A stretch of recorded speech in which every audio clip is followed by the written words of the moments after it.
Locals of Vangunu, a 210-square-mile Solomon Island, had been trying to convince biologists for some time that there was some kind of oversized rodent living in their trees.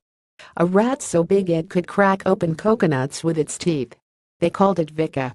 What could have done this? Tyrone Lavery, Field Museum. The tales caught the interest of one biologist in 2010, Tyrone Lavery of Queensland Museum and Chicago's Field Museum. After all, half of the mammals in the Solomon Islands are found nowhere else.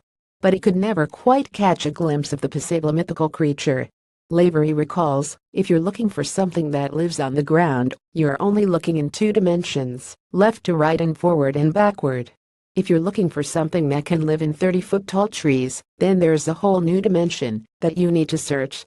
Solomon Islands Google Earth lumber is a big industry on Vangunu, with only about 30 square miles of lowland forest remaining. They're still logging, though, in the small village of Zyra, and when one 30-foot-tall tree came down in 2015, it contained a surprise. A giant, possum-sized rat was in it. The rat didn't survive the fall, but local ranger Hakuna Judge saw what happened and raced over to retrieve the mysterious corpse. Never having seen anything like it, it was 4 times bigger than a typical urban rat. He got it to the Queensland Museum in Australia for identification and to awaiting Lavery. After performing morphological and genetic analyses to identify the specimen, Lavery declared it a new species altogether, Eurymys vika.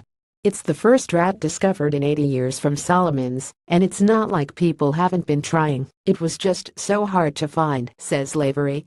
Eurymys vika made its public debut on September 27 in the Journal of Mammalogy.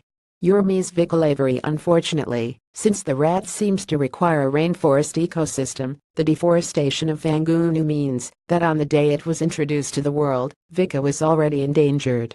Lavery says, it's getting to the stage for this rat that, if we hadn't discovered it now, it might never have gotten discovered.